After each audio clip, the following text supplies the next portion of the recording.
Independent thoughts, independent life. This is Chad Benson. Wright's death Sunday came after police tried to arrest him for an outstanding warrant stemming from misdemeanor charges. Body camera video shows him trying to flee.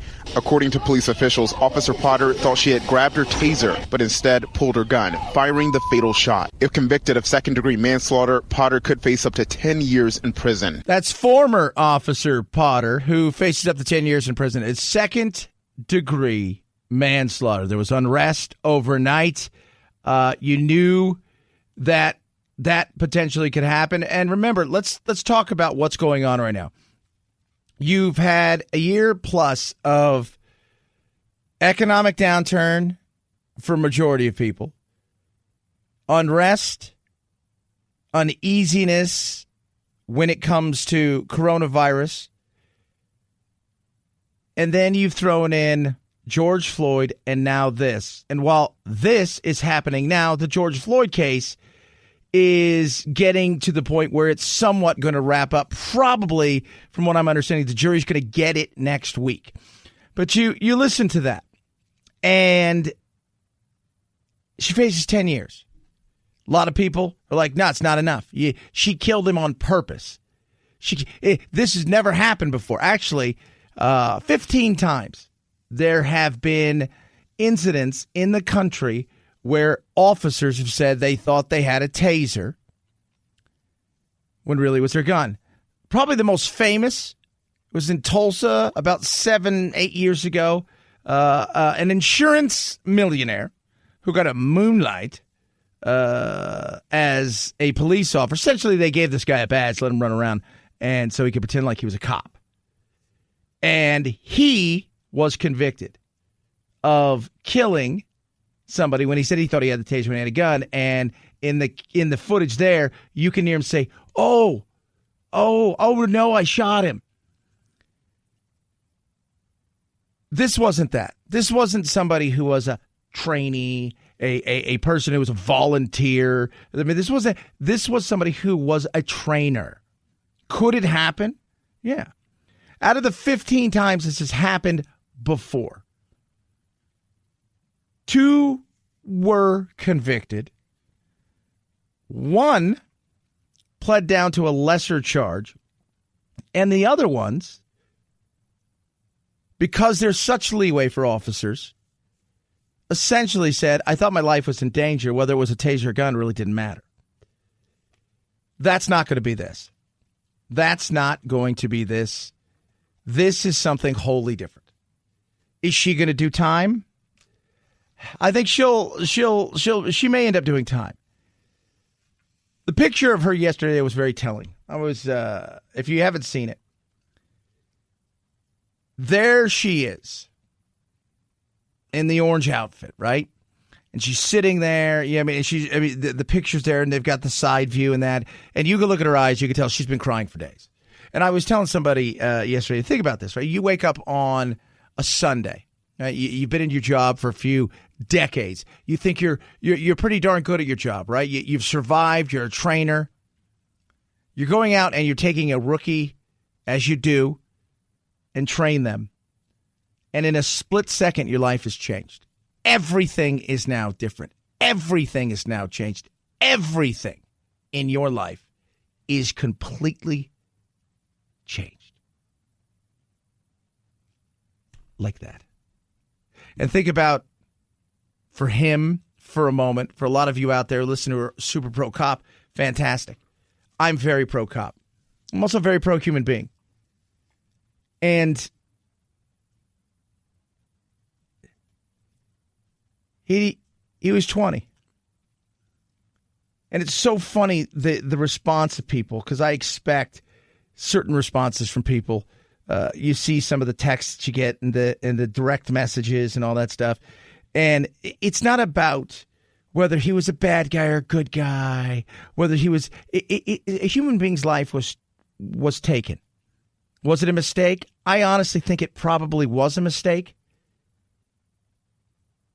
But we'll know more as the investigation, plays itself out. But he was 20 years old. He was scared. He called his mom. He was 20 years old. It's crazy to think something like that. You know, I'm 50. You know, when you're 20, you think you're invincible. And his life is gone. This is something that I don't think anybody wants. Some people out there, though, when you try to have a conversation with some people, they make it seem like you have to choose a side. Either you're with the young black male or you're against the cops, or you're with the cops and against him. And I'm like, this is not the world we live in. You know, the world we live in is a little bit different than just the black and white. I'm not talking about the color of the skin. I'm just talking about issues in life. And that's the problem we have right now. I think she regrets every single thing she did that day and wishes that she could change the outcome. Not because she got caught. It's so sad that we live in a world now where we feel like we have to choose some sort of side without looking at all sides and saying, you know what, there's a lot to the story that people don't know. There's a lot to the story that people don't understand. Lives are changed. And think about this for just a second on top of all of that. As these lives are changed, think about the people whose businesses are getting looted and getting destroyed. Think about these people who are getting arrested. Think about these people, right, who have gone and tried to defend themselves and their businesses, and potentially because of this may themselves pay a heavy price outside of even losing their business. That one action, well, I still think it's a mistake, and I think it was an accident. It's changed a lot more than just the lives of two people. 323-538-2423 at Chad Benson Show is your Twitter. Tweet at us and text the program. Do love hearing from every single one of you. Johnson and Johnson, baby. Oh man, it's still on timeout. I would also suggest we consider the risk versus benefit of the vaccine compared to the risk of getting COVID itself and the potential of death from the disease. Yeah. You know, a lot of people are like, well, they had to do this. You know, Johnson & Johnson. First of all, Johnson & Johnson did none of this. Right? The pullback came from the CDC, and it doesn't look like they're going to move on this anytime this week. It's probably going to be sometimes next week if they do this. But we talked about data, right? I'm a big data guy. Some data is just, it's pretty basic. Other data you can cloud, you can give a portion of the data, but some of it's pretty much just the most basic data you can get, where it's just strictly we're looking at the numbers, we're taking them, and we're going to place them against the potential of something like this happening again. And while not knowing if this even was caused by the Johnson & Johnson vaccine, these clots. Are you ready for this? I'm going to go over it again.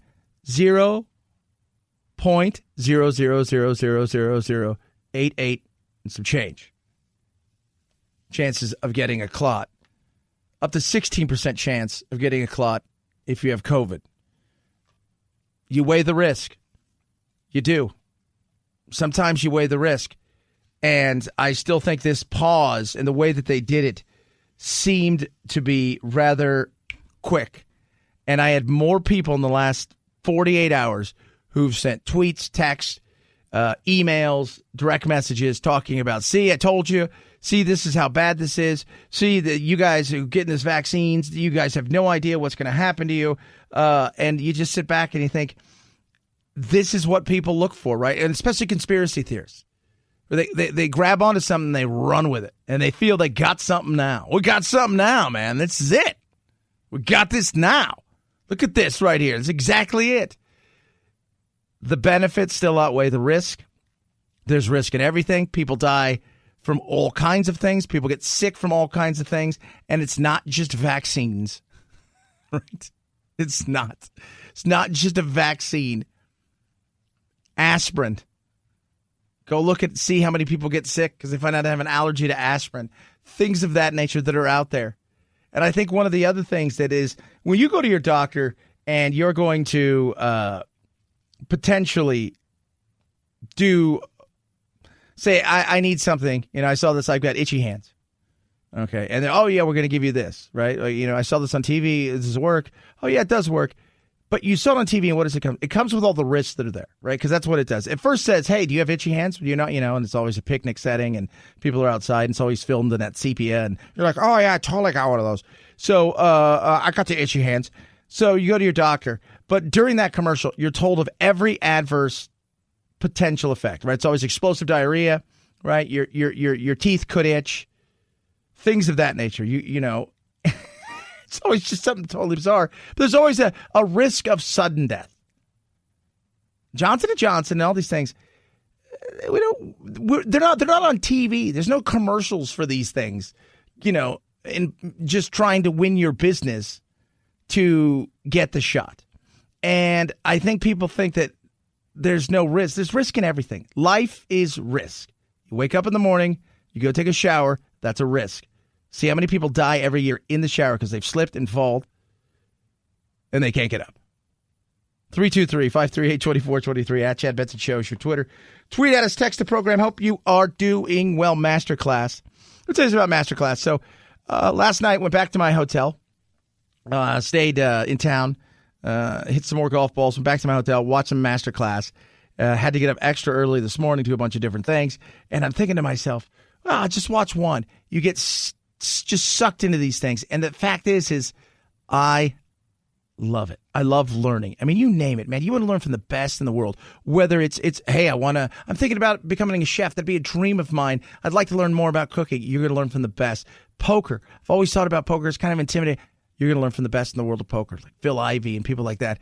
Right now, even though I've done voiceovers for years and I've worked with some of the biggest in the world of voiceovers, I'm watching Nancy Cartwright, the voice of Bart Simpson, and it is amazing. So you get like 20 classes, and they're filmed in like real film, like super film quality, and it is incredible. It's so incredible, the film quality. And you got workbooks, all the stuff that comes with it. It's like 40 cents a day. Join Masterclass. Learn from the people that aren't teaching it. They're showing you how to do it because they're doing it. Masterclass.com/Benson saves you an extra 15%. Join today. Masterclass.com/Benson. Masterclass.com/Benson. Chad Benson Show.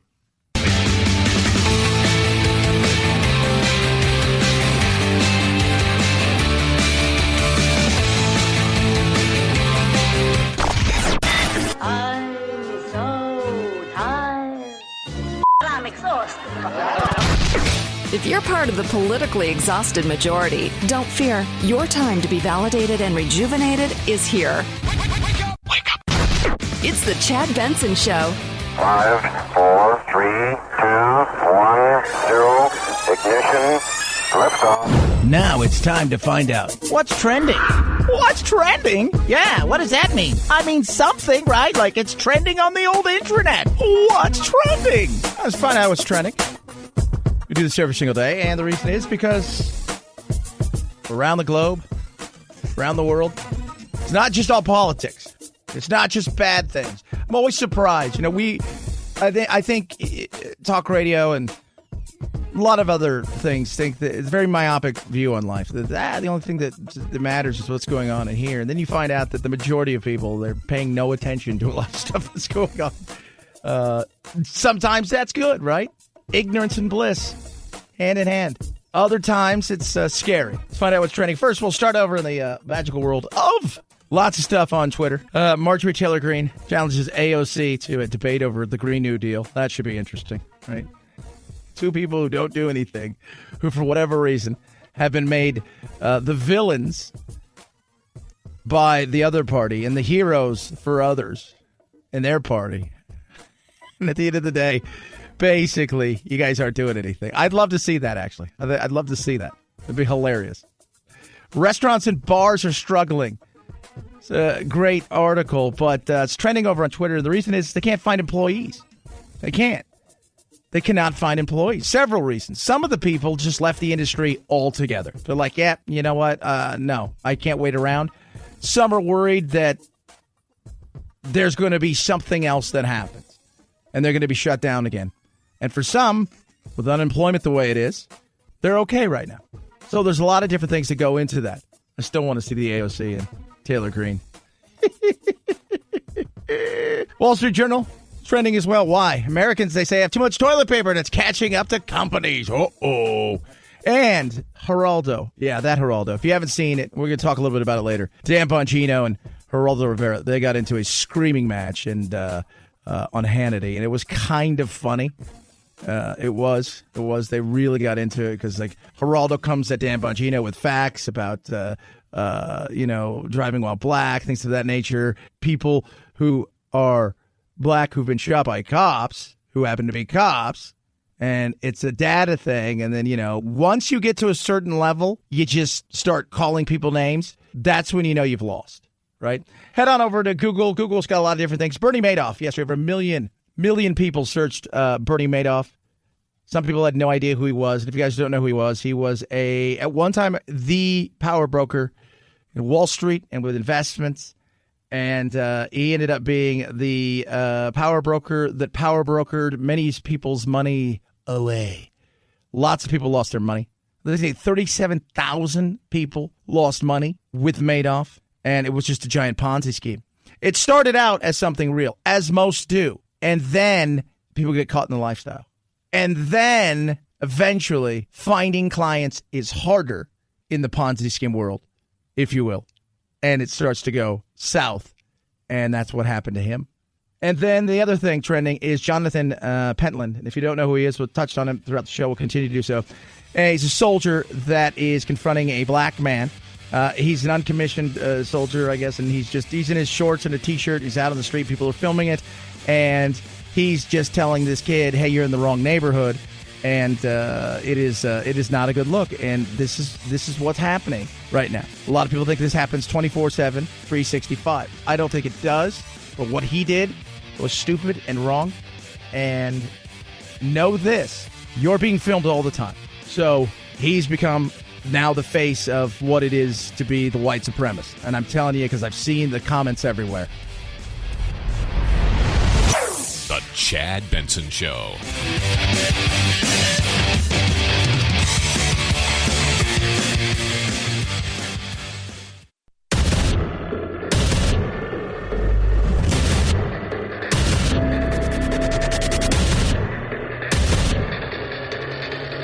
Independent thoughts, independent life. This is something Chad that TV Benson. personality Tucker Carlson said on TV about vaccines in general. He said, if vaccines are effective, there's no reason for people who have received the vaccine to wear masks or avoid physical contact. So maybe it doesn't work, and they're simply not telling you that. That's just a typical crazy conspiracy theory. Why would we not tell people if it doesn't work? Look at the data. The data are overwhelming. In the 3 vaccines that have been approved with an overwhelming signal of efficacy. So I don't have any idea what he's talking about. I got no idea what he's talking about. He's appeasing. That's what he's doing. Everybody runs and appeases the people that pay their bills, right? Like that's what it's about. That's the audience. The audience, Tucker knows what it is. Are there some things that the CDC, Fauci, World Health Organization has got absolutely wrong? 100%. Are there things they're not telling us? As far as like China and what China knew and didn't know? Hard to say, but I think we all know that it's BS. But the fact that you can't say something like that, it's, if you say it's a conspiracy theory. Chad, just make a conspiracy theory. Saying all of that. I think the vaccines seem to be pretty darn safe. I do. But like everything, right? Let's for a second step back.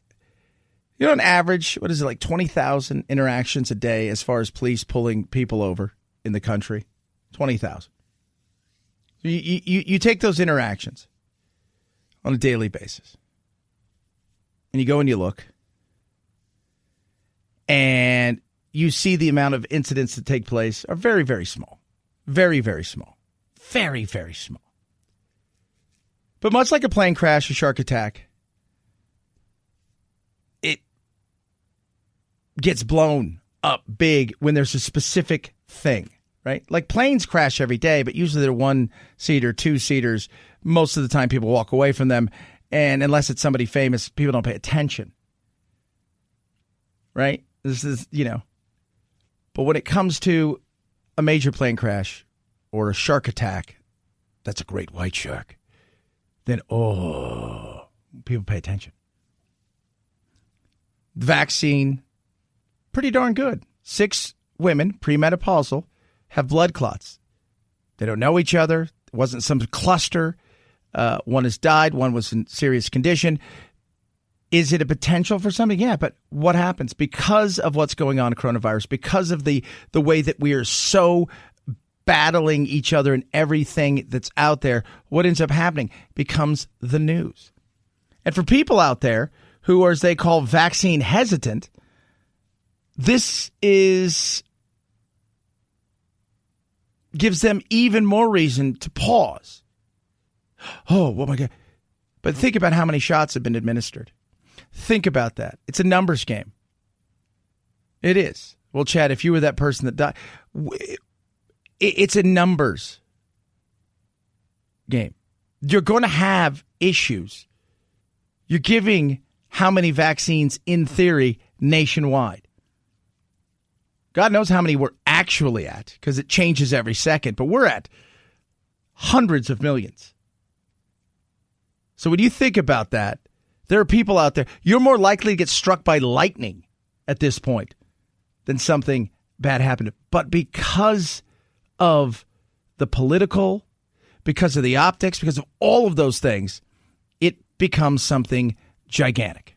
I want to wait and see what happens as more and more people get the vaccine. What's your message overall and generally speaking to the wait and see people with the vaccine? That's a natural instinct, wanting to wait and see. But what you tell people, let's look at the data. We have over 120, close to 130 million people have already received at least one dose. I mean, that's a lot of people. I mean, how long do you want to wait and see? I mean, you have almost half the country has received at least one dose. So I think we've had enough wait and see. Let's do it. I always say that they're vaccine agnostics, right? They don't know if it works. They don't know it doesn't work. They're not atheists. They're not vaccine atheists. They're vaccine agnostics. There's the potential that it works really good, at least right now, that nothing's going to happen to you, but we're not knowing just yet. So they're hesitant. There are the plague enthusiasts. There are all those people out there who are like, oh my God, I'm never going to take this thing, and the conspiracy theorists. And I understand the wait and see. I talked to several doctors and medical professionals. I have a couple friends who are doctors, and I'm in this business. Very fortunate that I get to meet and hang out with some. And some of them are like, it's no big deal. This stuff's totally fine. And then I have a few that are like, I'm going to wait. I'm going to wait a year. Totally understandable. Doctors are usually mostly fine with this. Nurses actually are the ones who are the wait and see. It's very interesting on that level. For me, I look at it this way. I roll the dice. I got mine. I'm be all right. I'm going to be all right. I'm just saying. I feel like I'm going to be all right. It's up to you, though.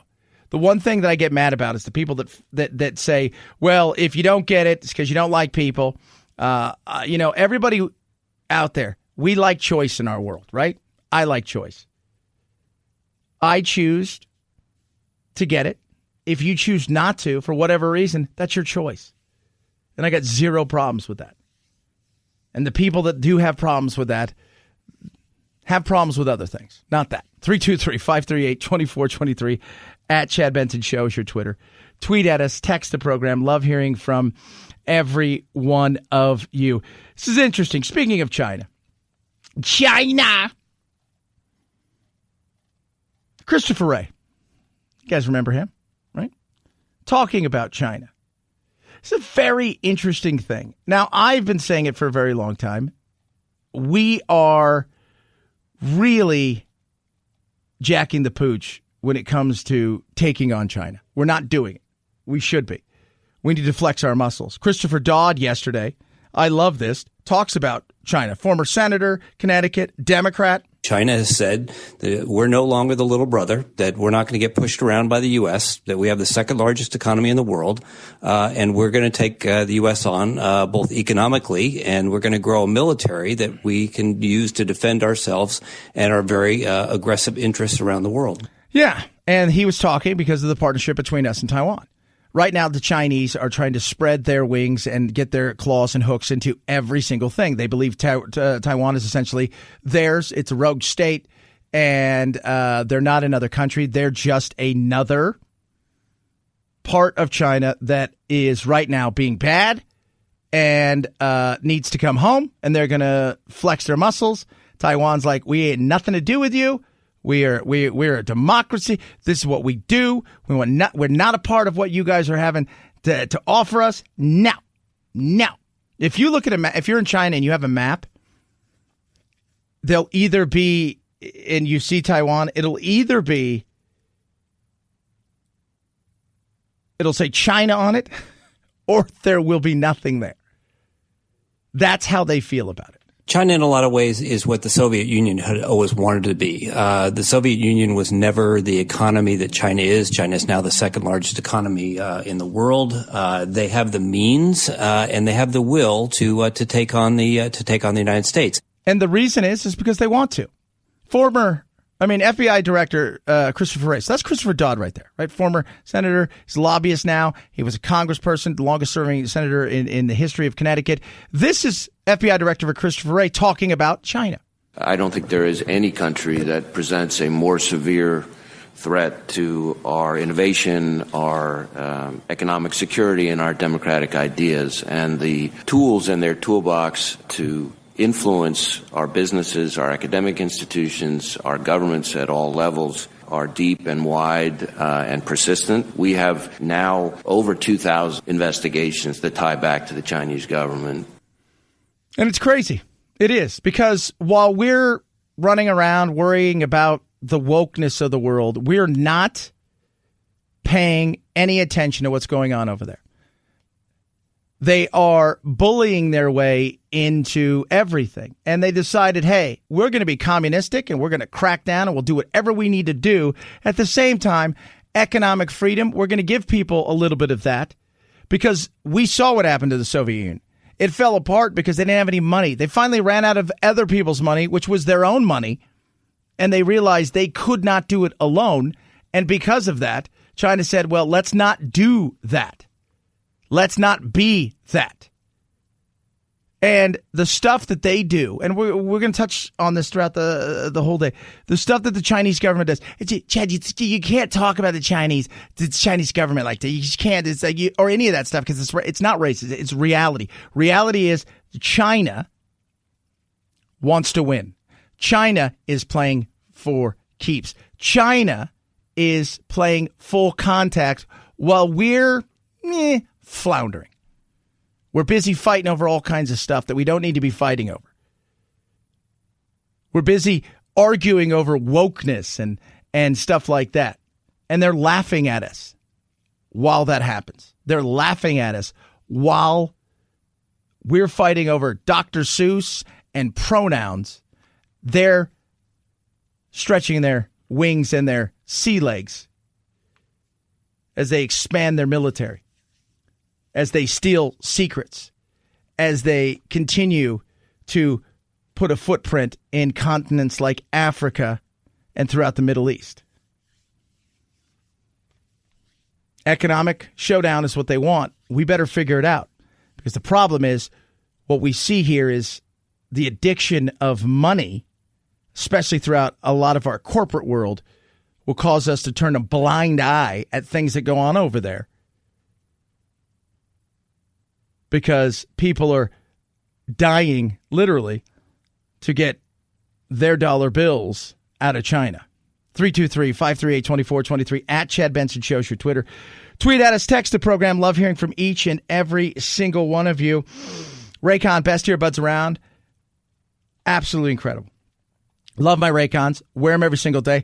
I golfed yesterday for a couple hours in the day, and then last night, a lit range over by where I stay when I'm in town, I went out and I hit golf balls. It was awesome. Had my Raycons on. I was rocking. The wind was picking up. Didn't hear anything. Just knocking the golf ball, playing it, playing my music, relaxing. What do you listen to? A lot of 80s. I'm really into the 80s. I just love it. But 6 hours of talk time, seamless Bluetooth pairing. The best of the best of the best. This is incredible. There's no stems. There's no wires. The kid next to me, who could, by the way, just crush a ball, right? He's like 20 years old. If I tried to swing like that, I'd probably break in half. I'm 50. I'm not as limber. But I kept thinking it was a tee. Again, his little white flew off. You won't have that with Raycons. You want the best earbuds around. You want things that rock. You want noise isolating fit. And you want it for a price that's right. Raycons are it. BuyRaycon.com/Chad. They start at well under $100, and you save an extra 15%. BuyRaycon.com/Chad. BuyRaycon.com/Chad. Get your Raycons now. No stems, no wires. BuyRaycon.com/Chad. 323-538-2423 at Chad Benson Show is your Twitter. Tweet, text. Oh, James Cameron. What's up with Avatar? Talk about it straight ahead. Chad Benson Show.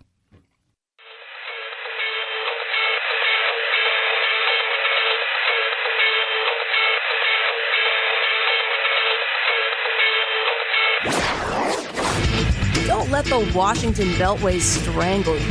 This is where the exhausted majority comes to refuel, realign, and reevaluate. This is Chad Benson.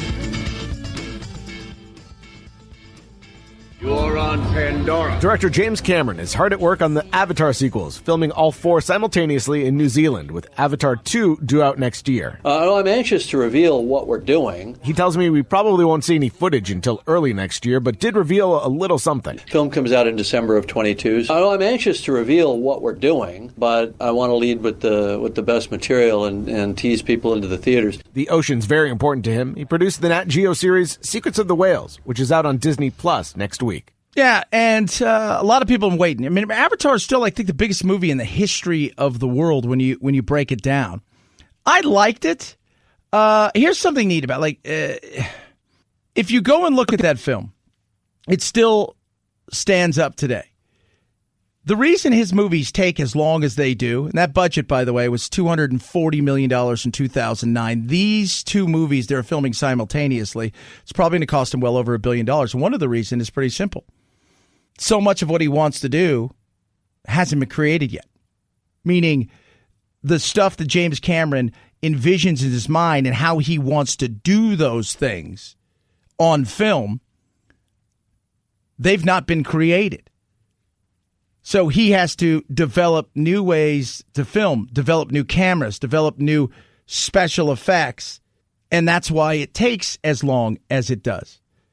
It made $2.8 billion, and this one, I have a feeling, is going to be massive. Now, with James Cameron and Hollywood and things of this nature, you do run into, how should we say this, some wokeness. And I think that's the fear. Is this going to be one of those woke films where we're being preached at rather than being told a story? I think the films have something to say, and they have something to say about the ocean communities as well. I mean, Sigourney and I are sworn to secrecy on a blood oath here, but we can say that we'll look through the lens of an alternate world at our own world, and hopefully remind people of how majestic and beautiful our own world is, especially the oceans. But the one thing that James Cameron does better than anybody else when it comes to, if the will, the wokeness is he's going to tell us a story, and it'll be usually bad corporate world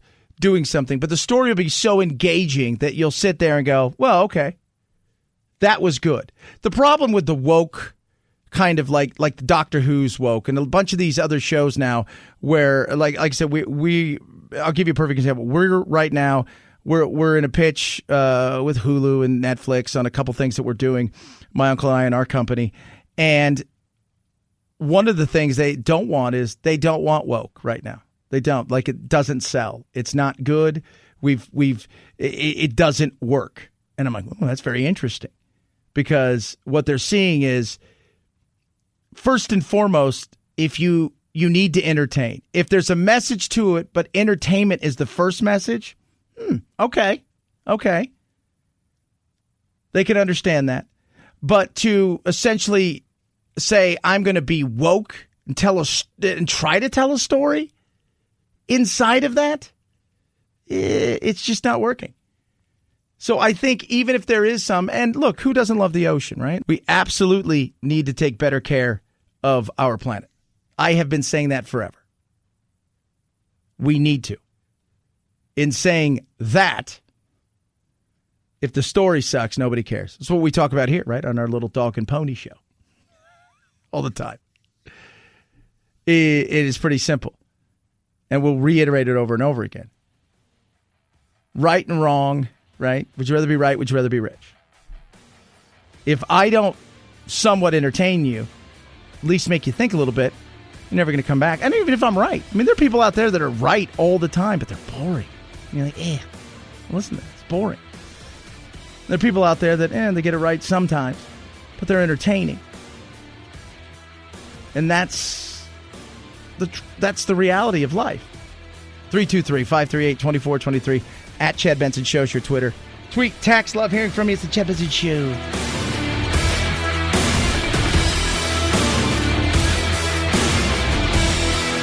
This is the Chad Benson Show.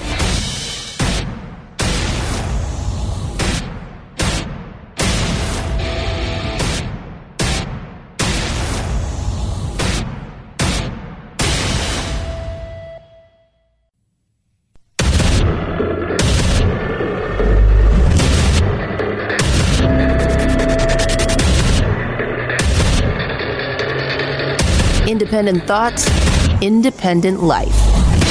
This is Chad Benson. First-time claims for unemployment benefits plunged by almost 200,000 from the prior week. 576,000 people filed, and that's the lowest number since March 2020. A sign layoffs may be easing as pandemic restrictions loosen. A separate report showed retail sales were booming in March as consumers took their government stimulus check and started spending. That's right. Sales up, people employed. Are we heading back to normalcy? Well, it looks that way, right? Retail sales, boom, 9.8%. That's big. Huge jump. Why? Bars, restaurants starting to reopen. People getting out there in ways they haven't got out there in over a year. What's that mean? People getting jobs. People getting jobs. Even though the restaurant industry is booming, they're still having issues finding people to come and work. Partly because when they shut down, a lot of people said, I'm not going to do this anymore. I'm going to go find something else to do, something that's a little bit more stable. But things are starting to move forward. Not a shocker, right? The whole thought process is once we open this thing up, it's going to be the roaring 20s, and away we go. It is a possibility. 576,000 applied. So think about that, though. I mean, we've been seeing million, 800,000, 900,000. In the last several weeks, it's been about 700,000 plus. 576, it's a whole new number. Still high, but a whole new number. And that's a good thing. Why does it matter? Because it's the economy, stupid. It's the economy. End of the day, if you're doing okay, if financially, you got a smile on your face. You're like, I don't have anything to worry about. Not really living paycheck to paycheck. Life's pretty good. Not worried about losing my job. Everything else outside of severe health issues or maybe, but most of it seems trivial because you can get through it. When financially things aren't rocking, everything seems bigger. It's magnified. Right now, things feel a little bit better. That's a good thing. I think we're moving in the right direction. Does the Johnson & Johnson situation push us back a little bit? I don't think so. Because Johnson & Johnson, first of all, they had 15 million doses were destroyed because of a mixing error. So they weren't even shipping as much as they were supposed to. So I don't think it sets us back that much. But I do think we're starting to have vaccine fatigue. People are looking around, and the people that are later on in the process who weren't in the first groups, whatever your state you're in, who weren't, part of whether they got a shot because they took their grandmother or whether it was one of those things where they were a first responder, some of those things. You get to the people, later on, and they're younger, healthier, and they're looking around saying, do I really need to get it? I mean, everybody else has got it. Do I really need to go get a shot? It's not just a hesitancy of whether or not the vaccine is safe or not. It's also one of those things where I think a lot of people look around and go, well, I don't know if I really want to go get a shot. I don't know if I need to. I don't probably have to go get a shot. I mean, it might if it's convenient, and that's what Johnson & Johnson offered was convenience. So one shot, one and done. You could get it at your doctor's. You could go and you could get it at, the pharmacy up the street where you fill all your, your pharmaceutical issues, if you will, your drugs that you get. Your CVS, your Walgreens. All that being said, I think we're in a good place. And when you see numbers like this, I think it makes everybody have a little bit of a pep in the step. Wall Street's happy. Everybody is good. Now, can we sustain it? There are some places that are flaring up as far as COVID numbers, but a majority of those numbers are younger people who've gotten it in states that were pretty locked down. And now they're emerging, and the monster never went away. It was always there. So you're going to expect a bump. But a lot of other places, and you go and look at a place like Texas, right? Texas is a perfect example. Fauci's like, I can't explain it. They don't wear the mask. They don't do any things I tell them to do. And yet what? 5 weeks in a row, their numbers have dropped. It's crazy. Can't explain it. It's nature, baby. It's nature. 323-538-2423 at Chad Benson Show is your Twitter. Tweet at us, text the program. More unrest last night. Let's do a quick recap what took place. Wright's death Sunday came after police tried to arrest him for an outstanding warrant stemming from misdemeanor charges. Body camera video shows him trying to flee. According to police officials, Officer Potter thought she had grabbed her taser, but instead pulled her gun, firing the fatal shot. If convicted of second-degree manslaughter, Potter could face up to 10 years in prison. Yep, 10 years, $20,000 fine. If you've seen the mugshot of her,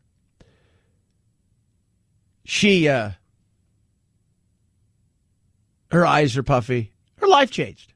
His life no longer is there. In an instant, changed. In an instant, everything changed. There have been 15 instances like this over the last several years. 15. There was an insurance guy, a multimillionaire in Tulsa, who was probably the one that was most famous. You guys might remember. We talked about it and touched on it several years ago. But he was essentially, they gave him a badge and let him be kind of like Barney Fife and run around. This guy's like big, he's the dude in town. He's a big mover and shaker, and he always wanted to be a cop. And he had a bunch of insurance agencies, and they let him be, like a volunteer. Because some places they have volunteer police forces. Like where I live, let me tell you luckily where I live, we have our sheriff, Sheriff Mark Lamb. You've seen him if you guys ever watch Live PD.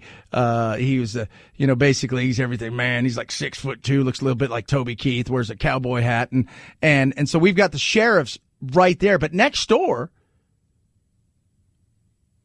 we have our volunteer fire department. And mostly it's people within the community that have gone and trained, or people who want to be firefighters and paramedics, and they're getting experience, but they don't get paid anything. It's crazy, right? Like, so in some places they give you this. This is Tulsa. It's not like, they gave him a badge. And what did he do? He shot somebody. Killed him. Thought he had the taser. And that right there ended up costing him 4 years of his life in prison.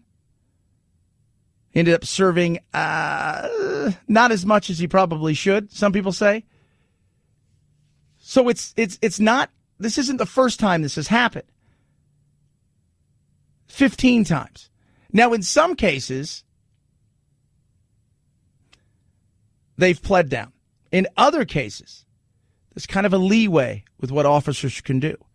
And in some instances, in some states, the leeway's a little bit bigger, and they were able to say, at the end of the day, I still felt that my life was in danger. So whether it was a gun or a taser, they ruled it that it was okay. Do I think that's going to happen here? I do not. I do not think that's going to happen here. The taser issue, that she screamed taser and then pulled the trigger and all of this stuff. Yesterday his family saying, no, we think it was deliberate. We think all those. I don't know. That's going to be a tough thing to prove.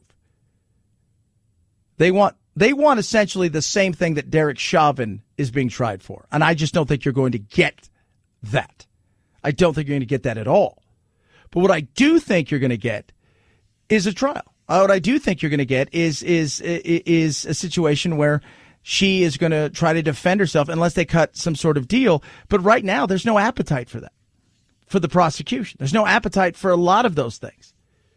They want to see this thing carried out. They want the people want to see justice. And weirdly enough, as I spoke to a couple of legal experts yesterday, my buddy Monica, I always try to get her to come on, but it's so early when we start, and she's got a lot of stuff to do. But Monica and I were chatting, and she said, I said, Monica, this has to affect the Derek Chauvin case because they're not sequestered. So all of these jurors can see what's going on out there. All of these jurors are taking this into account. And she goes, yeah, they asked if they could sequester the jurors. And she goes, that's only done in very rare occasions. And they said, no, we're not going to do it. And she goes, just by that alone, the defense already knows we're going to easily get a shot at this at an appeal. Because you can't be a juror watching all these things that are going on outside and not think to yourself, oh, man, we got to come hard. It's going to play. And she said the funny thing is they're going to probably try to sequester them when they get the case. She goes, which is also tough. Because by now, some of these people are like, I want to go home. So they can rush to a judgment. So don't think that the Chauvin thing is over in any way, shape, or form, because there will be an appeal, and there's more than likely that they're probably going to get it. And that's if he's convicted. But I feel like at this moment in time, there's not a lot that the defense has done to show me that they're not going to get a conviction from the prosecution is not going to get a conviction. 323-538-2423 at Chad Benson Show is your Twitter. Tweet at us. Text the program. So, when you see something like that and you're watching outside and people want to see justice, they don't want a backroom deal where she gets a fine and gets 6 months of community service. They want to see the whole process played out. And if you're the prosecution, if you're the city, you're going to want to make sure, I think, in some way, shape, or form that you see this thing through till the end, because I think people want to feel like that justice is being served and that it's not backroom deals. So I have a feeling there will be a trial with this. Unless she just pleads guilty to everything and hopes that the court gives her mercy. 323-538-2423 at Chad Benson Show. Your Twitter, so much stuff to get to. Sanctions on the Russians. Oh, for sure. Yes, there's sanctioned the Russians. We'll talk a bit about that. Bernie Madoff, how much money did he actually take? What did he do with it? How many people did he actually steal from? How's the Ponzi scheme even work? More on the coronavirus and a lot of other stuff. Let me tell you about CarShield, 24/7 roadside assistance, a rental car for free while your car's in the shop. And that shop, kids, is a shop that you choose. It's a shop you choose. They don't tell you, hey, you got to take it here, you got to take it. No, you choose the shop. They get them paid directly. You pay a small deductible. They got different tiers that you can join. Depends on what you're looking for, right? Some people want an overall, I want everything protected. Some people, they may even have a warranty still in the car, but the warranty only covers things like the engine, the electronics, even aftermarket and some of that stuff. None of that stuff is protected. That's why you want to make sure you have covered plan to take care of issues that may arise. A million drivers have been helped by CarShield, America's #1 auto protection company. 800-665-2157. Code Benson saves you 10%. Call them today. Be specific on what you're looking for. Or go to carshield.com, carshield.com. Use code Benson to save 10%. A deductible may apply. Chad Benson Show.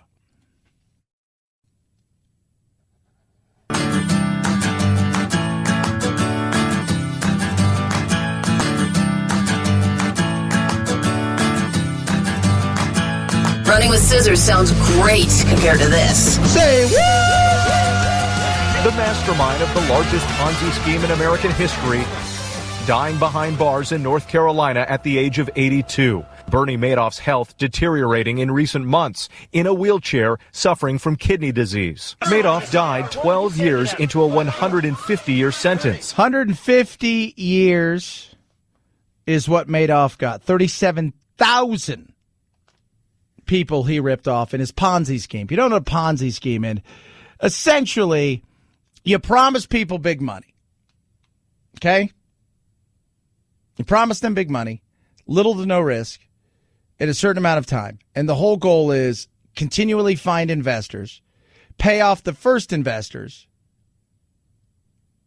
and then continually try to find them, but keep the money, redistribute, party, do whatever. You know, that's essentially what happens. A lot of times, people who do Ponzi schemes actually start out as real investors, and they get caught up in something because the money gets big and it's all sitting right there in front of you, and it's nuts. Charles Ponzi wasn't the first to do it, but he's what it's named after, and it happened in 1919, and had to do with postage stamps, right? So essentially, you had these coupons to pre-purchase postage stamp.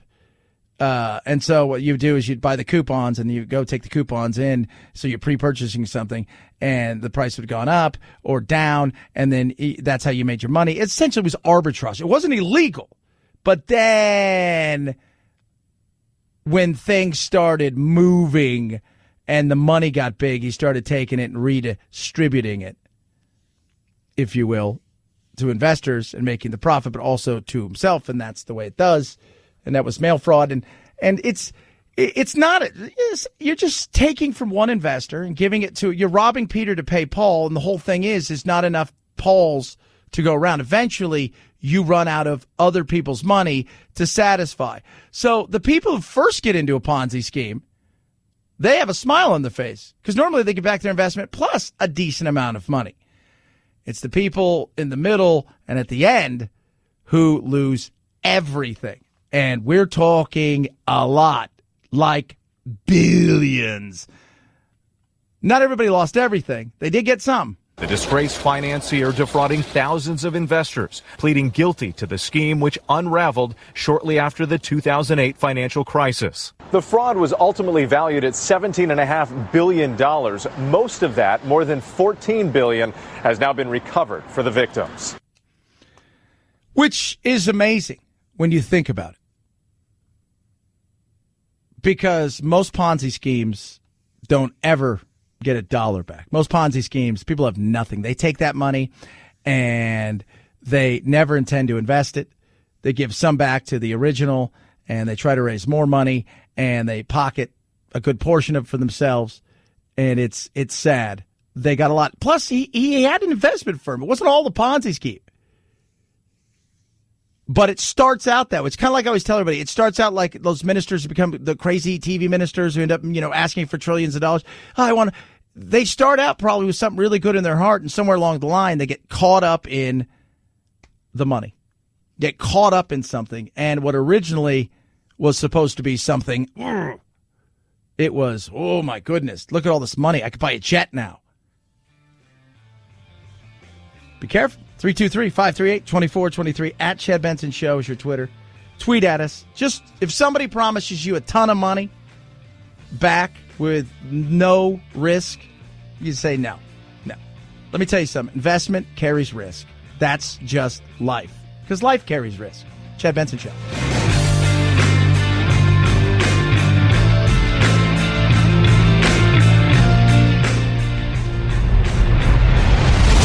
The Chad Benson Show.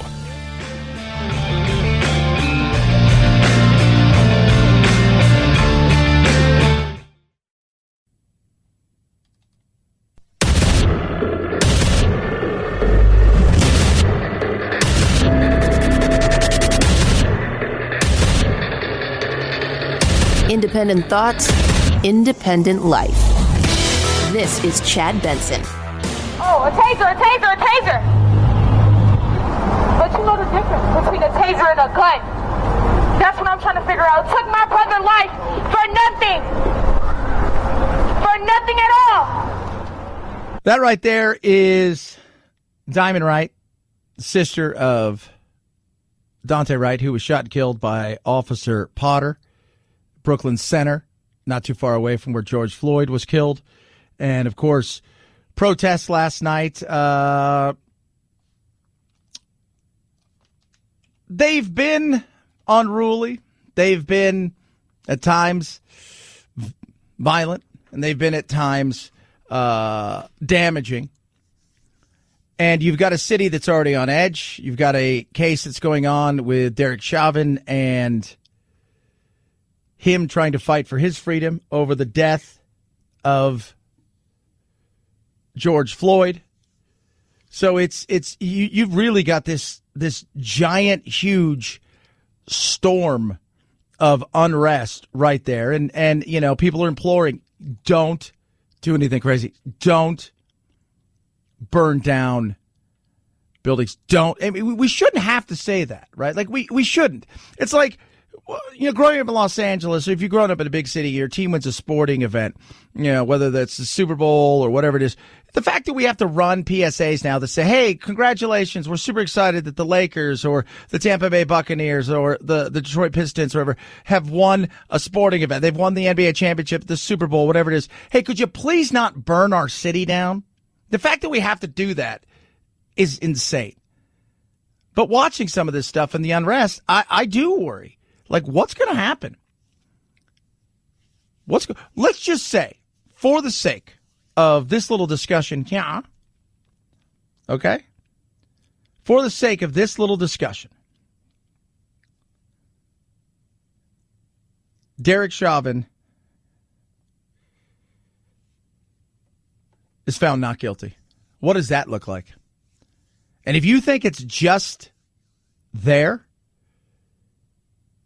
every city in America is bracing right now for protest. So that could be insane. And I just go back, because you remember what happened with the officers that were acquitted in the beating of Rodney King. That's when the violence started, but it was Los Angeles. There were some protest places, but the violence and the chaos was contained in a single area. Last year, it spread out. The protests start in the day, as we all know, but night comes, different group of people come out. People come from all over, and they're not there to protest. They don't care about, some of them do, but the majority of them, they do not care about Dante Wright, George Floyd. It becomes about them, their disdain for the police, and things get out of control. I don't think Derek Chauvin's going to be found not guilty, not at this point, based on what I've seen. I've watched a good portion of the trial. I think the prosecution's done a really good job, and their experts have been better than the experts that they brought up on the defense side. The defense is already in a position where they know they're going to get either a retrial or the appeal will definitely come, and they'll be granted appeal. It's pretty simple. I mean, you didn't sequester the jurors, and right now you've got something similar. Officer kills a black man in an area not too far away, and you've got protest outside, and the jurors are watching all this happen. They're thinking there's no way my client can get a fair trial in an atmosphere like this, even though these jurors are supposed to be impartial coming into it. They're also human beings, and they're looking outside saying, yeah. But in the event that it's not murder, second-degree murder, third-degree murder even, let's just say it's manslaughter is what they get Chauvin for. Could you imagine still? 323-538-2423 at Chad Benson Show's your Twitter. Tweet at us, text the program. The Russians got a little surprise. The Biden administration announcing sanctions against 16 entities and 16 individuals who attempted to influence the 2020 U.S. presidential election. The White House says the attacks came from Russia and that the sanctions target disinformation outlets controlled by Russian intelligence. The U.S. will expel 10 personnel from Russia's diplomatic mission in Washington, as well as prohibiting U.S. financial institutions from certain dealings with Russian sovereign debt. The sanctions target a number of private and state-owned companies. Yeah. So Biden's got a lot of stuff to do. Right now, the immigration thing is it's not his friend. It's funny, this great article today talking about, it's on CNN actually, talking about Biden's getting done a lot of stuff that Trump wanted to do. Bringing home the troops from Afghanistan. You get a lot of people out there, oh my God, I can't believe we're doing this.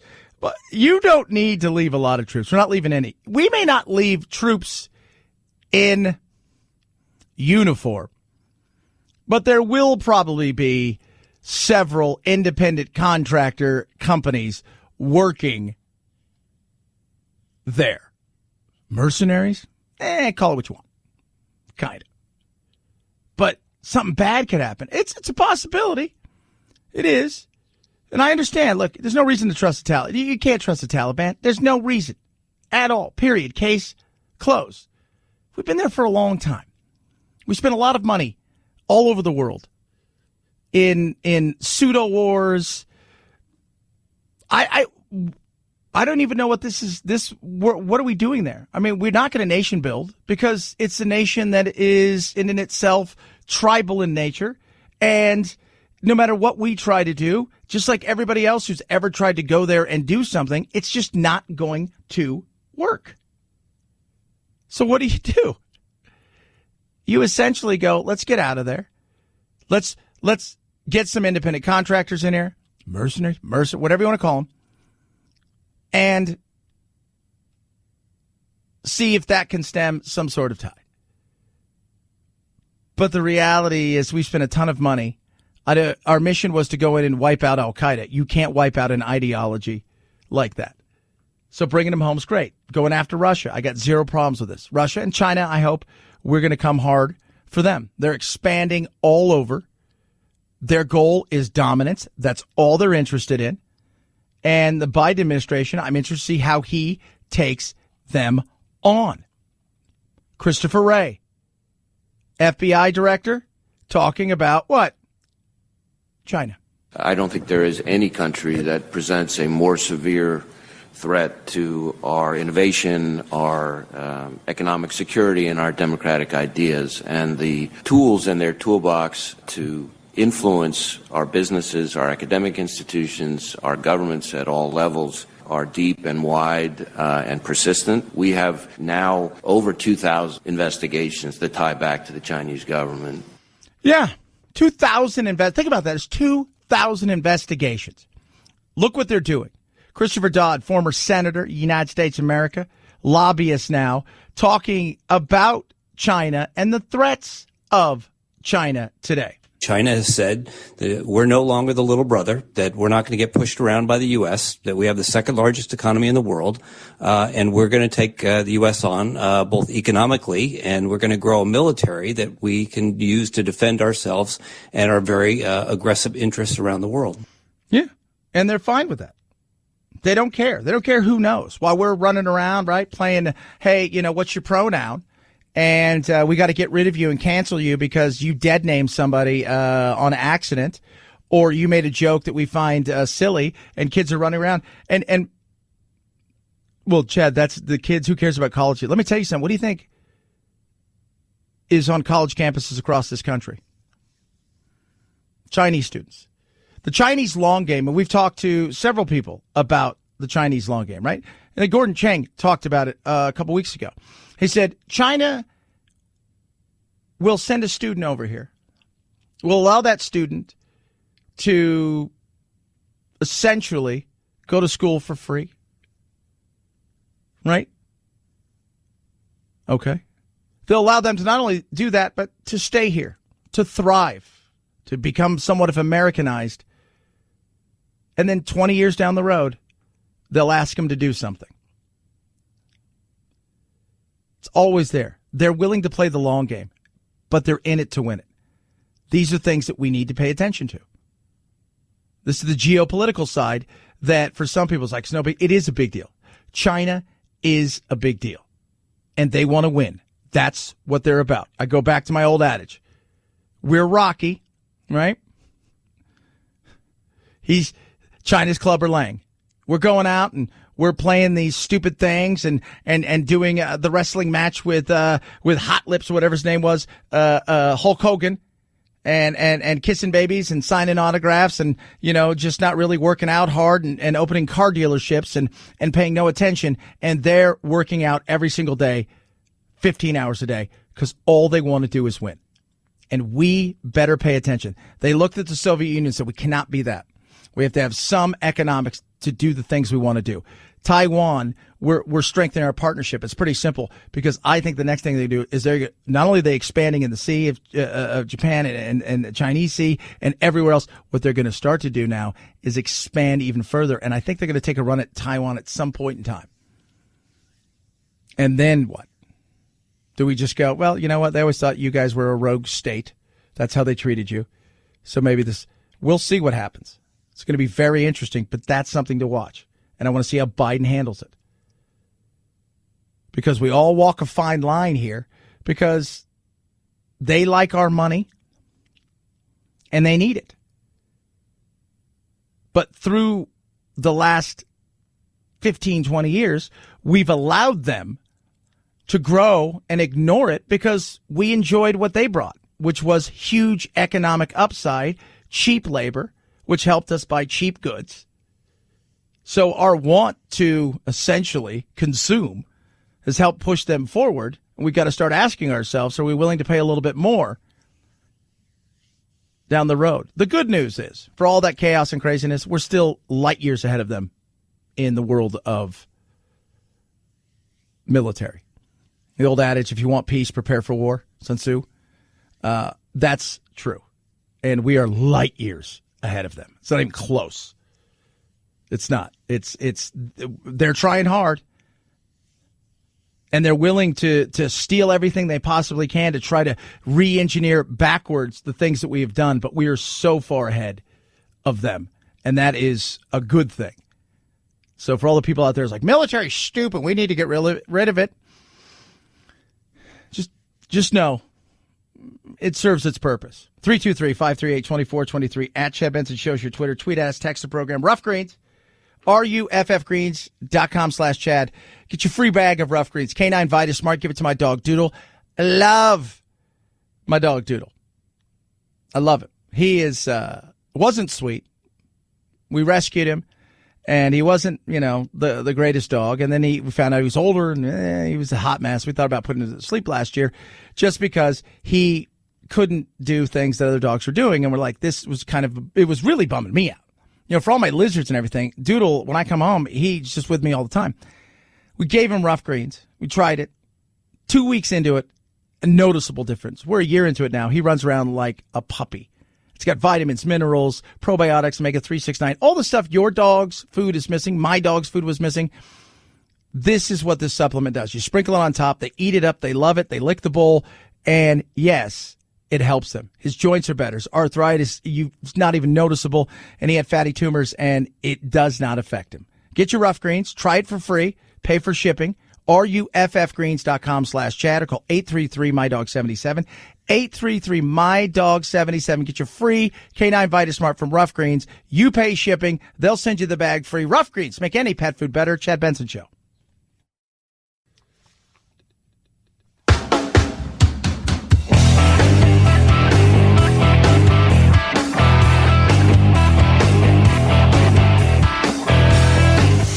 Don't make me wear your mask. Are you trying to kill me? What happens if you have corona? No need to socially distance while listening to your Chad Benson Show podcast. 4 out of 5 experts say so. I'm a scientist. There is no corona. But hurry before they change their mind. You know they will. Chad's podcast found on iTunes, iHeart, Spotify, and wherever you find your favorite COVID-free podcasts. Oh my gosh. I kind of like it. I'm not going to lie. This is the Chad Benson Show. You tell that to the black families that see their sons being killed. That's all you twice got. the rate you of got white nothing else, sons. buddy. That's got a nothing fact. else. That's a fact. You've got nothing That's else. All you want to do is see the country burn. You just want to see the country burn. That's it. I want to see the country burn. You son of a bitch. I want to see the country burn. You punk. You're nothing but a punk. Yeah. You're a punk, Bongino. You're a punk. You wouldn't tell me that to my face. Damn Bongino. And Geraldo. Geraldo came at him with some facts, and it's the usual, you just want to see the country burned. Facts, you can look at it two ways. Do blacks get killed at a higher rate? So people say, well, more whites are killed by cops. Yeah, but look at, what are we, 65% of the population? They're 15%, right, of the population. And then you start to put together, and if you go like for like, you're like, oh. But then on the other side, you talk about African Americans, blacks, whatever it makes it. I just look at them as Americans, but whatever. We all have to do this now, put it in the box, and that's important to a lot of people. What goes on in areas where you tend to find what? Poverty. No fathers in the home. You tend to find people who are desperate. School choice. No, not for you guys or anybody if we get our way. So what ends up happening? You're stuck in this continual cycle of poverty and crime, and you have higher crime rates.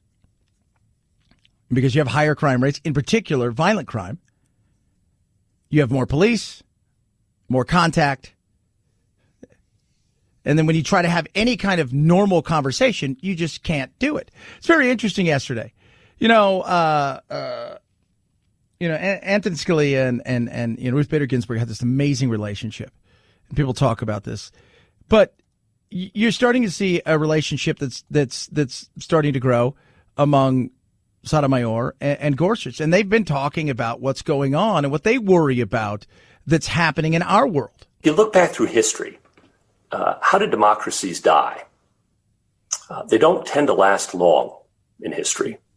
And they don't tend to fall apart because they've been subject to invasion. They fall apart from within. They crumble. Gorsuch is right. Our founding fathers never worried about anybody invading us. It was virtually impossible to do it, right? And now it's impossible to do it. But they always worried about us destroying ourselves from within. And that's very real. The topic we're talking about is internal. And if we don't care about living in a democracy, if we don't tend to the garden of democracy and the conditions that make it ripe, it's not an automatic thing. No, it's not. And we need to pay attention to our Constitution, but also the rights we have, the liberty we have, and understand those things.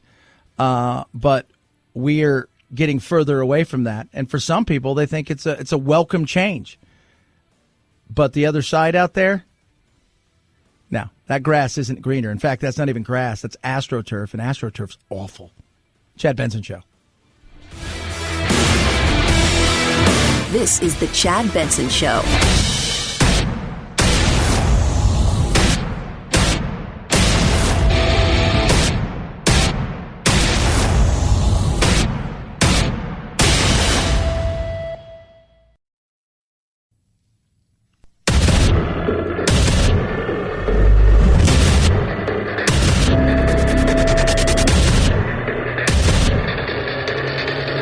Independent thoughts, independent life. This is Chad Benson. You should not draw any inference from the fact that the defendant has not testified in this case. Do you understand that instruction? Yes, Your Honor. Would you like that read to the jury?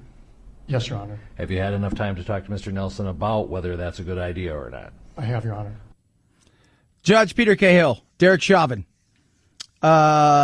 The defense is rested. He will not testify. He's invoked the Fifth Amendment right.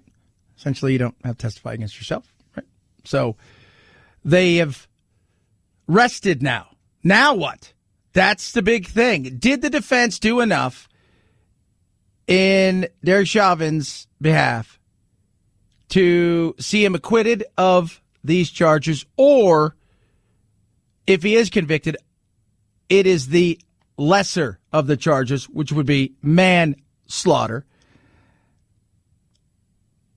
They weren't great, but I will say this. They did have a few moments. And remember, you're looking for a seed of doubt, right? We always go back to that. He is trying to plant little seeds of doubt. And remember, when he's planting these little seeds of doubt, he doesn't have to prove it up. So he doesn't know which one of those seeds are going to get a juror to be caught up on that seed and be like, I cannot reach a determination, a verdict in this case. Yeah. Bernarda Villona right there talking about it. She understands what it's about. You're not looking what you do in a situation like this, right? So here she is. She's a big lawyer. She's from New York City, right? She understands, like a lot of people understand, you're not looking for 12 jurors. You're looking for one or two. You don't have to have 50 seeds of doubt. You need one, but you don't know which one that's going to be. You're looking for credibility among your expert witnesses, and they did have some of their expert witnesses were credible.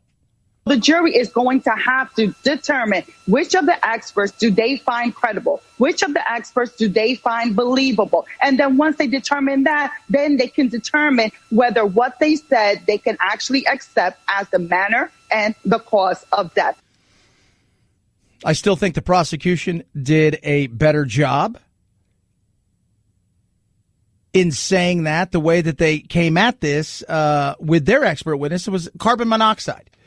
And I know what everything, carbon monoxide poisoning. How could that happen with George Floyd? Prosecutor Jerry Blackwell notably got Fowler to acknowledge the role low oxygen played in Floyd's death, that he was not exhibiting signs of a fatal fentanyl overdose, and he got Fowler to criticize officers for not providing immediate medical care for Floyd. Yeah, and people are thinking, well, isn't that like what you do with your motor car and your boat, your car and your boat and all stuff like that, where you go in the garage or you know, I mean, even people out cruising, by the way, in their boat. This happened the other day in the UK. Lost their lives. Oh, wow. I never thought of it. The way they came at it is essentially that struggling with the fentanyl, with the drugs in his system, potential. They painted this picture, but was it enough? I don't think so. And then you got to take into account all this going on outside. You have right now a city that's already on edge, and then that city saw another killing of a black man at the hands of an officer. Let's go back a few days. Wright's death Sunday came after police tried to arrest him for an outstanding warrant stemming from misdemeanor charges. Body camera video shows him trying to flee. According to police officials, Officer Potter thought she had grabbed her taser, but instead pulled her gun, firing the fatal shot. If convicted of second-degree manslaughter, Potter could face up to 10 years in prison. So she's been arrested, and she potentially will stand trial. Again, we're a long way from the trial thing, but the fact that they arrested her this quick, I think a lot of people were surprised about that. And some people are starting to say, hey, you know what? In a situation like this, it's better to give the people what they want. And they wanted her arrested. But you've got that going on outside. That occurred a few miles from where George Floyd was killed. The trial is going on. There's unrest outside. The jurors haven't been sequestered this entire time. They're seeing what's going on outside. It's impossible to miss. Don't think that doesn't play a part. This entire thing is a nightmare, which sets up a perfect opportunity for the defense to say, hey, we'd like a mistrial. Because what's going to happen is maybe a juror, maybe they all agree, yeah, he's guilty of second degree, right? But maybe there was a juror's like, you know what, I think it's third degree or manslaughter. And then he comes out and says, though, at the end of the day, I was seeing what's going on outside, and I just didn't think, that's all you need. So complex, yes. But did they do enough in the defense of Derek Chauvin to get him to a point where he's either found not guilty or he's guilty of the lesser charge, which is manslaughter, which still carries time? I don't know. And what would happen if he was found not guilty? What would happen? Think of you're a juror. You're sitting there. And now you're feeling the weight of everything. right on top of you. You're seeing what's going on outside. You saw the fact that another situation where an officer shot and killed a black man.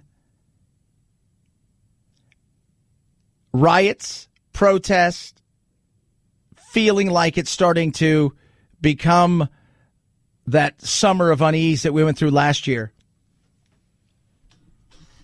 You don't think that weighs on their mind? It totally does. It absolutely does. So you could see how a juror would say, yeah, I don't think he killed him, but at this point in time, I don't know. I don't want to see my city burn. Oh, that's not right. They're human beings. Again, we didn't get robots to be jurors. We got human beings to be jurors. Peers, other people that aren't professional jurors, people that are human beings, as in they go to work day to day doing different jobs. Some of them are maybe they work out of the house. They're independent contractors. They're doctors. They're truck drivers, bakers, teachers, homemakers. They have feelings and emotions, and that will play a part in this. 323-538-2423 at Chad Benson Show is your Twitter. Tweet at us, text the program. Good news. First-time claims for unemployment benefits plunged by almost 200,000 from the prior week. 576,000 people filed, and that's the lowest number since March 2020. A sign layoffs may be easing as pandemic restrictions loosen. A separate report showed retail sales were booming in March as consumers took their government stimulus check and started spending. That's exactly what they did. Retail sales and the consumer price index, when you go and look, you always have to look at a few things when you're worried about, are we headed to a downturn? Are people spending money? Well, for a lot of people last month, they got some found money again. They went out and spent some of it. Maybe not all of it, but you saw a jump. More and more bars, more and more restaurants, more and more clubs, more and more hospitality workers are needed. With that, guess what? Oh, yeah. More people are being hired as things start to open up. Yeah. This is a good feel. Can we sustain it? There are still some issues with coronavirus in certain places, but overall hospitalizations, pretty steady. Deaths down.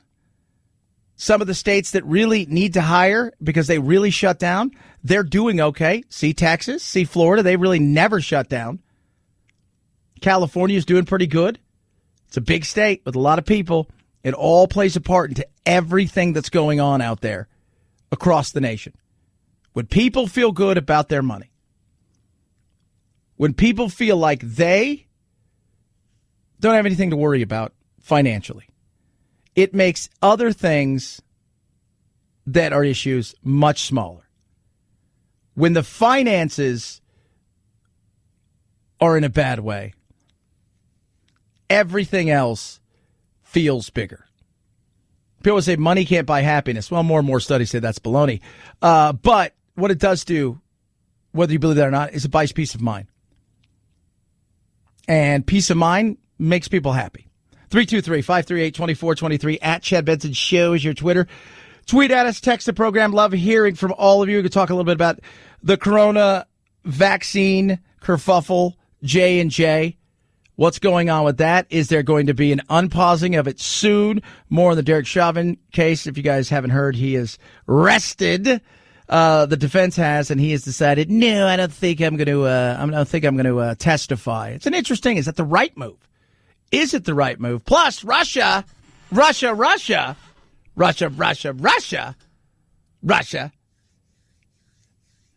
got some issues today.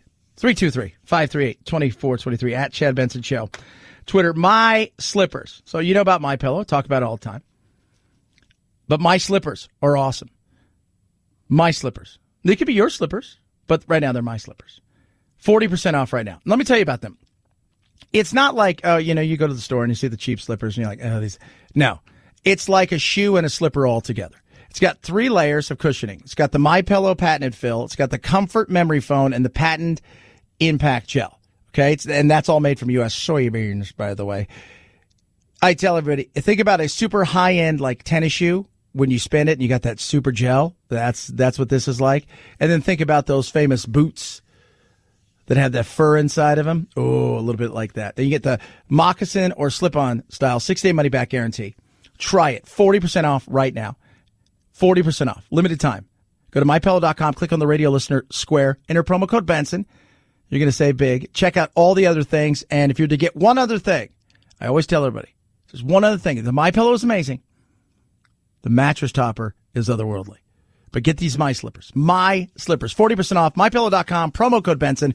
Or call 800-983-4975. Use code Benson. Chad Benson Show.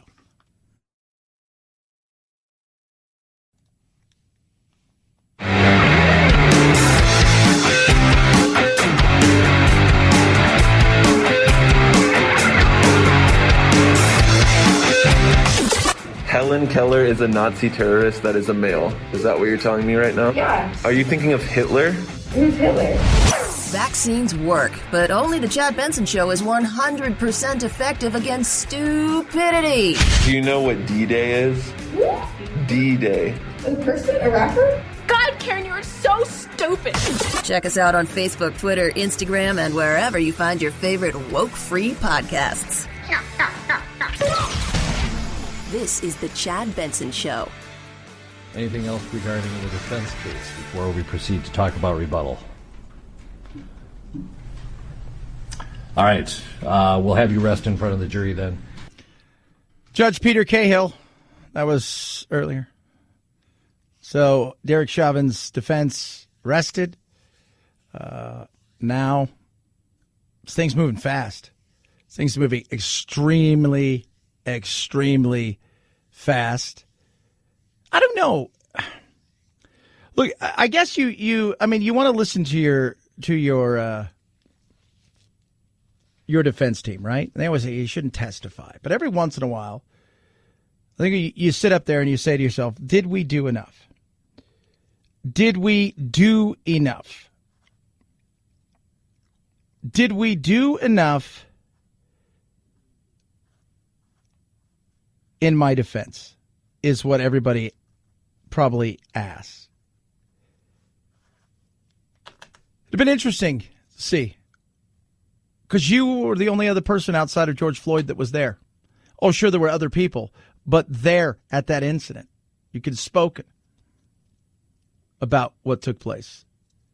I guess in other situations, it is a little bit easier, right? Because but that video is so telling. That's why I was thinking at some point in time, you think to yourself,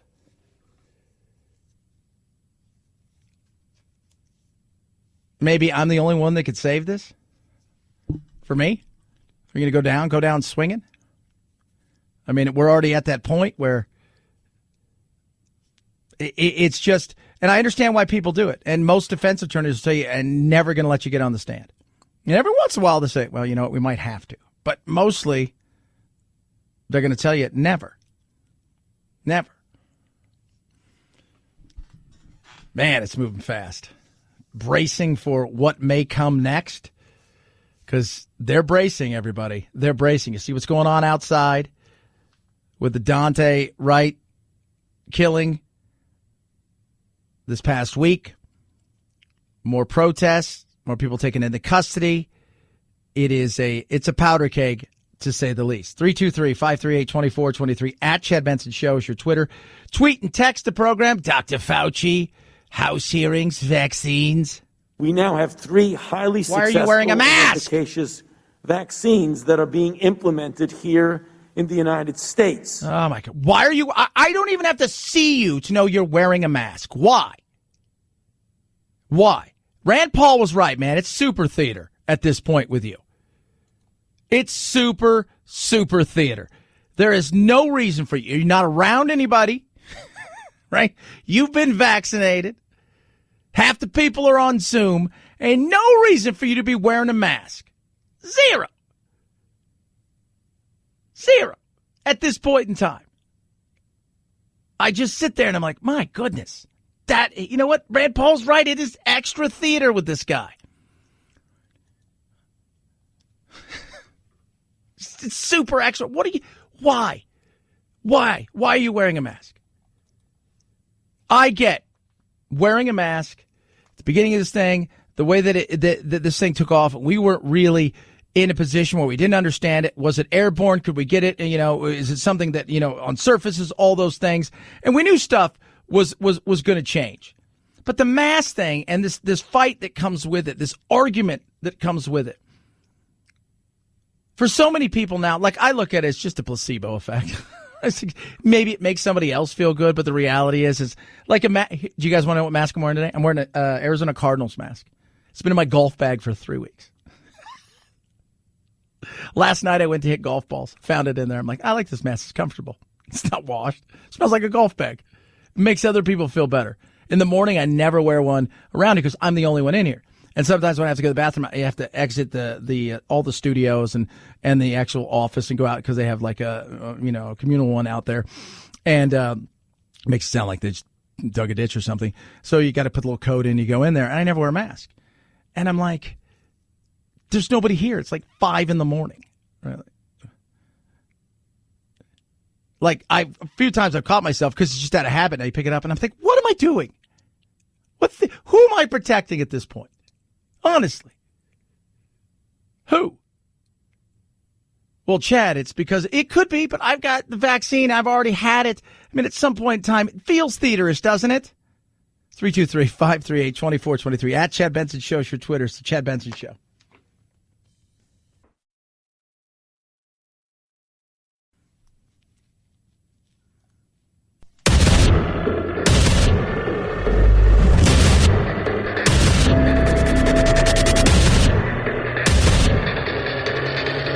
Independent thoughts, independent life. This is Chad Benson. The good news is that one of the variants that's becoming dominant in this country, the B117, which was originally recognized in the United Kingdom, is very well covered by the vaccines that we are using.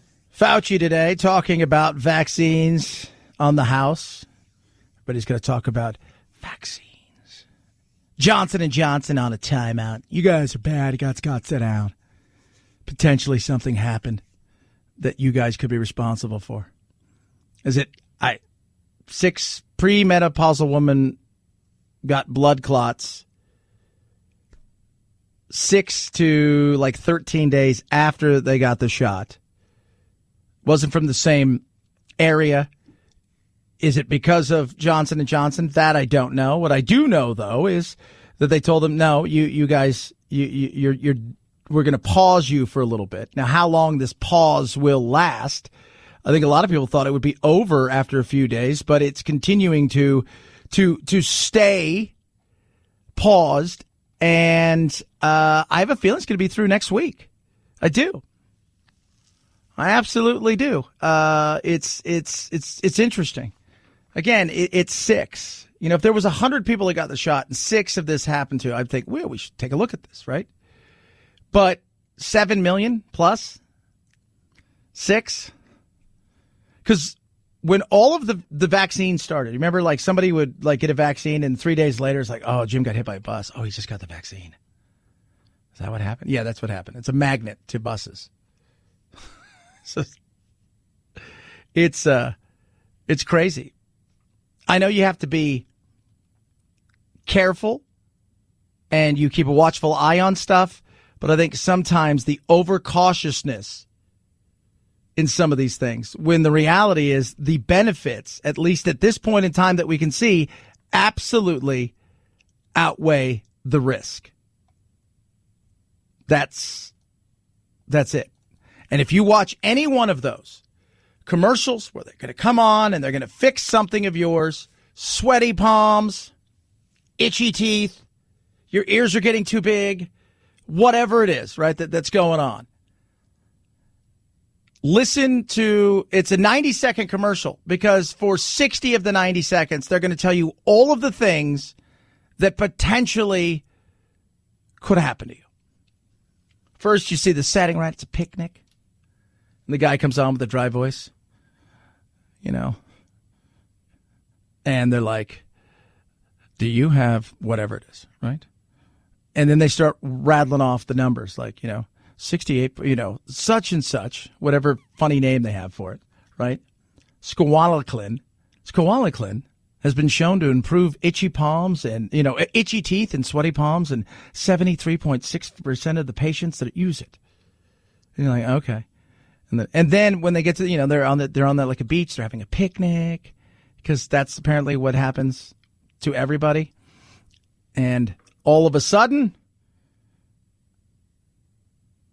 it breaks to people playing volleyball on the beach. And then for the next 60 seconds, it talks about all of the things that potentially could happen to you. You may suddenly explode. Your arms might fall out. You may grow a third eye. Explosive diarrhea. Massive vomiting. You may, and then, then they start walking down the things, and one of them is always instantaneous death. You're like, oh, CYA themselves. That's what you do. 323-538-2423 at Chad Benson Show is your Twitter. Tweet at us, text the program. Derek Chauvin case arrested. Officer Potter, involved in the incident of shooting Dante Wright, also arrested. She's arrested and charged with second-degree manslaughter, which carries up to 10 years in prison. Chauvin is looking at second-degree murder, third-degree murder, and manslaughter. He's not going to testify. Unrest outside in an area right now that is just, I think, a powder keg. People are upset. They want answers. And they want the answers to the questions they're asking in the way that they want it. I don't think if George Floyd had happened that Officer Potter would have been arrested this fast. Not saying that she couldn't have been. Remember, 15 times the officers have said that they reached for what they thought was their taser and grabbed their gun and shot. One of them several years ago in Tulsa, when Tulsa in Oklahoma, they said, hey, I got a great idea. Let's give this guy who's like a big deal in the town who wants to be a police officer, let's give him a badge and let him be a volunteer. We'll also give him a gun. Did he have a gun? Was it his own gun? The reality is why does this guy have a badge running around trying to take somebody in custody? But he shot somebody and he ended up doing time. Civil trial, all of those things. Now you have people that are waiting for the other shoe to drop, for a not guilty on top of what just took place. It is a powder keg, and we're seeing it. And every night as the sun goes down, it feels like it's getting closer and closer to a true explosion like we saw last year. After 4 nights now of protests in the rain and snow, members of this crowd say they aren't going anywhere. They're angry that former Officer Kim Potter wasn't charged with more than second-degree manslaughter. So there will be no peace. There will be no peace if there is what? Justice. There will be no peace till there is what? Justice. Again overnight here, a curfew was in place, and today Dante Wright's family will come here to hold a news conference. Yep. So we'll see what takes place from that, but you hear them, and they're ready. They're ready. And if you're a juror in the case right now with George Floyd, knowing the defense is arrested, seeing what's going on outside, that you're taking all that into account. You have to be. You'd be lying if you're saying you weren't. Oh, I don't know what's going on outside. Yeah, you're not sequestered. You absolutely know what's going on. 323-538-2423 at Chad Benson Show is your Twitter. Tweet at us, text the program. Love hearing from every single one of you. So will they, won't they? Can they? Should they? Could it cost them? Talking about SCOTUS. Democrats were frustrated when Republicans refused to even consider President Obama's pick for the bench during the 2016 election year, then to only confirm conservative Justice Amy Coney Barrett to the bench, cementing the court's conservative majority for decades to come. But the reality here is that this legislation faces a massive uphill battle in Congress. Democrats just do not have the votes to get this passed. Yeah, the thought of expanding the court, it's never going to happen. It's not at this point. Now, and I'm fine with having an exploratory, not so much of expanding, but maybe going, hey, you know what? Maybe they don't need a lifetime appointment. Maybe 15 years, right? Maybe 15 years appointment, and then go from there. I could see that. I'm okay with taking a look at some of these things.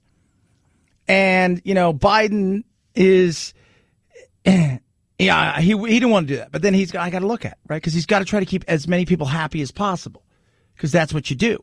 So you're jumping around, right? You're like, okay, I got to do this, right? Like, immigration, I'm not paying attention. I was sending Kamala Harris down there and apparently she's going to the border and then down to Guatemala. But this is big for a lot of people. You've got abortion cases out there. You've got marriage equality cases out there. You still have gun cases. You have a lot of things that are working their way through and have been for a very long time. And the conservatives think we got a 6-3. At worst, we've got a 5-4 when it comes to it.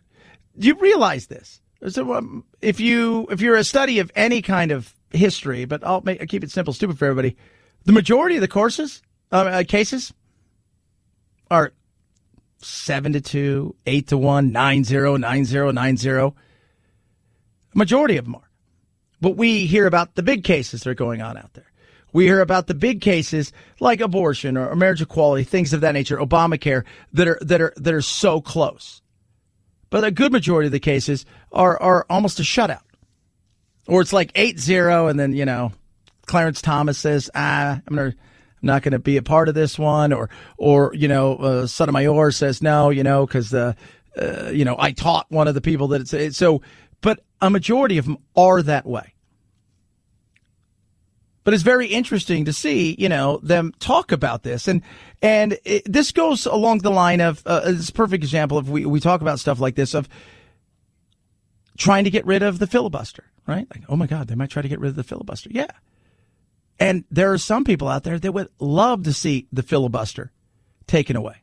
In particular, a lot of people on the left right now. Why? Because they feel like nothing is happening. They can't get through any of their stuff, the stuff that they want, and the filibuster slows everything down. It was meant to do that. Our founding fathers were very smart. They were. Contrary to popular belief, our founding fathers got it.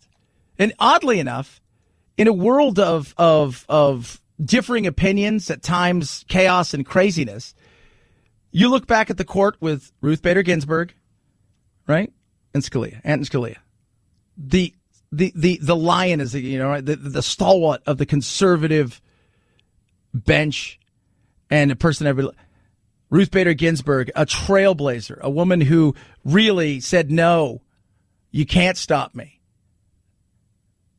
and an icon on the left, close as could be, loved each other. Friends, not just friends, like family, and disagreed on a lot of different things. Right now, you're kind of having a situation where Sotomayor and Gorsuch are coming together, and they're having discussions. From what I understand, and the people I talk to, really kind of Clarence is kind of out there doing his own thing, and John Roberts keeps everything well. He's all about the robe and the integrity of the court, but there's a good rapport. But they were talking about a lot of different things. And it's interesting to see the fact that they're coming together to talk about what's going on in our country. That is frightening, isn't it? That people don't learn about truthful statements as much as false statements through social media. That is the real threat to our national security. Yeah. Well, what do you mean, real threat? Because our founding fathers understood what we should worry about. People want affirmation, not information. They were never worried about anybody coming over here and attacking us. Who's going to come here and attack us? With China? They're not going to. I mean, yeah, you can fire missiles and stuff off, but if you're trying to invade us and destroy us, it's just never going to happen. First of all, our military. Secondly, the greatest natural barrier in the world. You're going to have to travel through some oceans. Right? And if you think you're going to come up from the south, it's not going to happen. You're going to come up from the north, it's not going to happen because we've got our top hat and our shoes. So none of those things are happening. And should you get here, you're also going to be met with 400 million guns. So probably not going to happen. But you know what could happen? We could eat ourselves from within. You look back through history. How did democracies die? They don't tend to last long in history. And they don't tend to fall apart because they've been subject to invasion. They fall apart from within. They crumble. Why? False statements, lies. We eat each other from within. We destroy each other from within. We tear ourselves apart. And that is something to think about right there. You get to the point where you don't believe anything except what you believe, and that everybody else is wrong. The other side feels the same way. They start tearing at the fabric of what it is to be an American and our society. And you could have on the outside, you could look great, but on the inside, you could have full of cancer and all kinds of things. And eventually, though, it rots you away. And that's the fear. And it's a fear that we should be. This is that civil war we talk about, the culture clash, all of those things. The intersection of politics, pop culture, issues is all there. And I feel at times that we need to fight harder for things like our First Amendment being one of them, the way that we're trying to destroy each other and the states, canceling everything, trying to say that, out of abundance of being nice, we think you should never speak again. Little things like that lead to bigger things. 323-538-2423 at Chad Benson Show. Your Twitter. Tweet at us, text the program. Love hearing from all of you. AMAC, Association of Mature American Citizens, fastest growing, over 50 organization in the country. What do? Well, they're out there fighting on your behalf for First and Second Amendment rights, making sure that those things aren't going anywhere, and they're protected. On top of that, they're going out and talking to all sides of the aisle and anyone to listen to in D.C. We need common sense immigration reform, and don't you dare think you're going to do anything with Social Security and Medicare. We need it safe, and we need it solvent. They offer benefits from retail, restaurant, hotel discounts, travel discounts, movie, amusement parks, you name it, they've got it, and it's pennies a day to join. Join now, amac.us/chat. I think it's like 16 cents or some ridiculous day to join. Something so insane. Try it. You're going to love it. Treat you great. amac.us/chat. amac.us/chat. Chad Benson Show.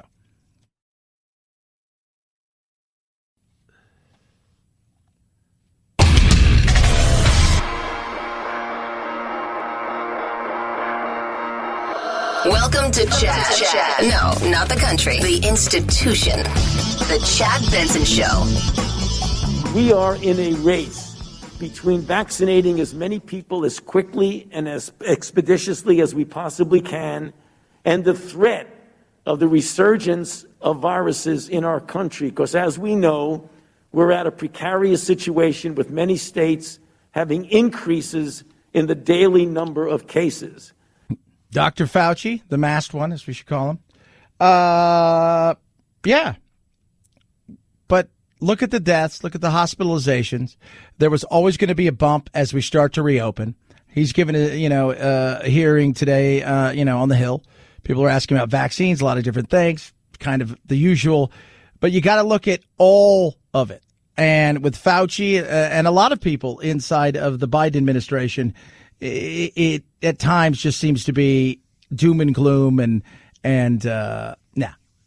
I mean, right now, we're in a much better place than we were a year ago. We were in a much better place than we were 4 or 5 months ago. And with the vaccine still out there and a lot of people getting it and the natural spread of this thing, I just don't foresee us slipping, backwards unless there's some sort of new variant that we don't know about. But it'll also be state by state. Some states are going to fare a lot better than other states. 323-538-2423. At Chad Benson Show is your Twitter. Derek Chauvin, his defense rested. Now it's time to find out what they're going to go from here. Is they're going to, obviously, the prosecution is going to have a chance to ask some questions, do some stuff like that. You still have what's happening outside, which is Dante Wright being shot, the protest, the training officer Potter she's resigned her position, and she's also been charged with second-degree manslaughter. It's all happening. Every time you turn around, something's going on. Quick. Even today, right? Like Moscow, guess what? You got some new sanctions. Yeah, we're coming after you. It's a substantial sanctions package that the White House says is intended as a proportionate response to a long list of alleged Russian actions, including election meddling and the hacking of government agencies last year. Russia's foreign ministry has promised a response. President Biden spoke to President Vladimir Putin this week and has invited him to a summit in the coming months. Yeah, so Pulling out troops in Afghanistan. Got issues at the border. But you know what? Jobs looking good. And people spending money. Also good. Life is good. Some stuff in there makes it a little bumpy. I smell Friday. Night, Jack. This is the Chad Benson Show.